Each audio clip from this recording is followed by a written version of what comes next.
Girl, stop apologizing. Day 47. How come I always felt better, had more energy, and a better attitude every time I felt like I looked great?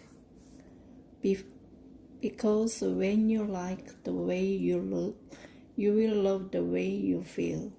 This was a big learning curve for me as a grown-up, and it all started with a boob job. It's true, I did get a boob job. It's sort of a crazy thing to admit, but I'm doing it. I'm sure some of you are like, good for you, girl. That's everyone's dream, post-baby. And some of you are like, you are an embarrassment to feminists everywhere. But I did it, and since I always try to be honest about the things I go through in my life, I'm telling you about it now. I guess let's start with why. How do I explain this delicately? When I got pregnant for the first time, I had lovely little peacocks. I loved them and they loved me back. After the baby was born, the milk came in and those lovely bees became E-cups. No, that's not a typo. That's a cup size E, as in elephant, as in innumerous, as in Yaoja. So the twins went from little to big and then back again. After that round, I gave birth to 2 more children, which means that the whole E for everyone rating. It happened 2 more times. After my last son, Ford, was born, I started exercising more and eating better, and I maintained a healthier weight, which was awesome. But that weight meant that my boobs, which were already in a little bit of a sad state, become nothing. I don't mean that they were worn out. I don't mean that they looked tired. I mean that there was nothing there, no filler, no cushion. The cup in this case was definitely half empty. So well before, I'd never really thought about my breasts much. Now I noticed them all the time. I hated to wear a bathing suit. I hated to go without a bra or, even worse, tongueless in front of my husband.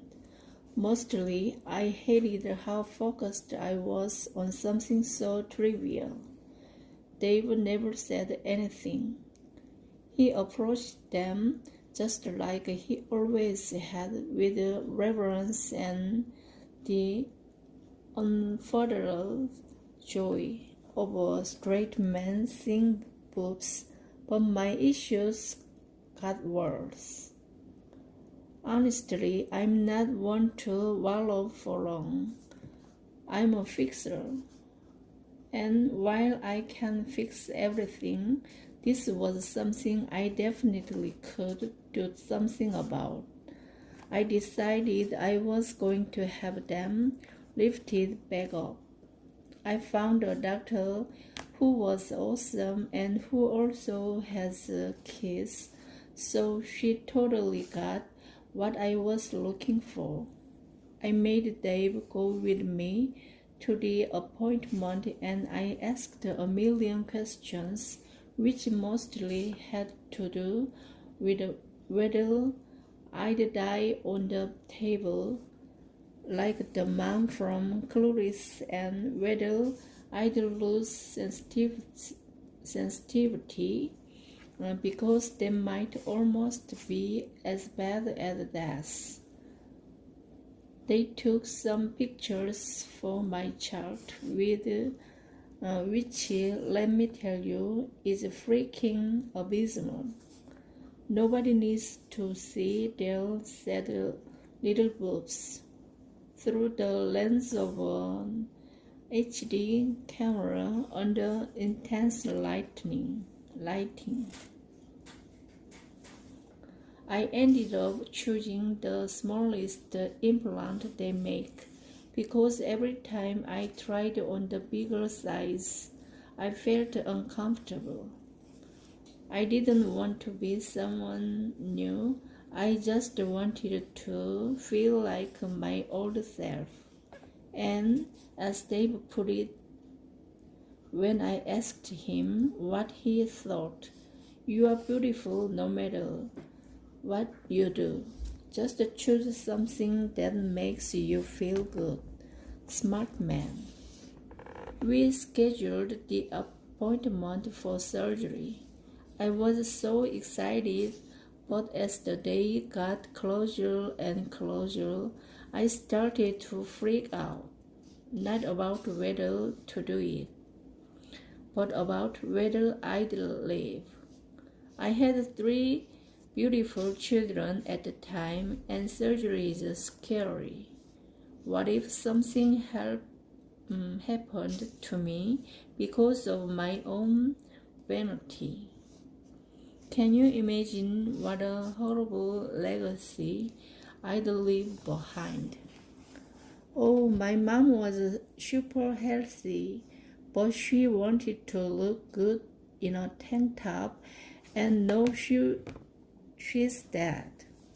I made my friends promise that in the case of my untimely demise, they would help perpetuate the myth for my children that I'd died in a Doctors Without Borders mission. Never mind that I'm not a doctor. In this made-up past, I was much more variant than I actually am. The morning of the surgery, I was a mess. I started freaking out as soon as I got into the room with all the pre-op stuff, and Dave had to come sit with me. It didn't help that my anesthesiologist turned out to be blonde, tan, and basically a very, very young candle.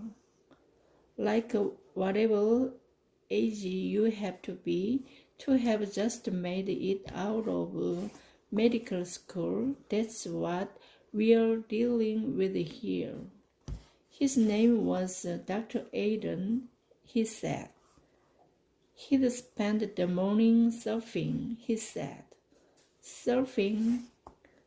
All I could think while they wheeled me to the room was, "Oh, precious Savior, this surfing child doctor is going to see my boobs."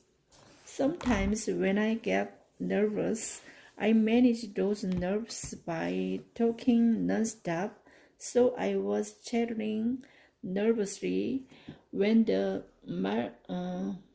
mother doctor put the IV into my arm. That IV, though I didn't realize it at the time, was filled with some really strong drugs. I remember telling the assembled medical personnel that no anesthesiologist should look like this guy.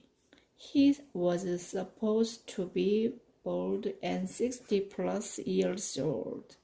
He should look like Danny DeVito. I remember all the nurses and doctors laughing at me, and I remember thinking, "Shut up, Rachie, shut up." but I was too far gone. I could not shut up. The last thing I remember saying before slipping off into oblivion was, "Please, Dr. Aiden, whatever you do, don't look at my destroyed boobs." Not even kidding.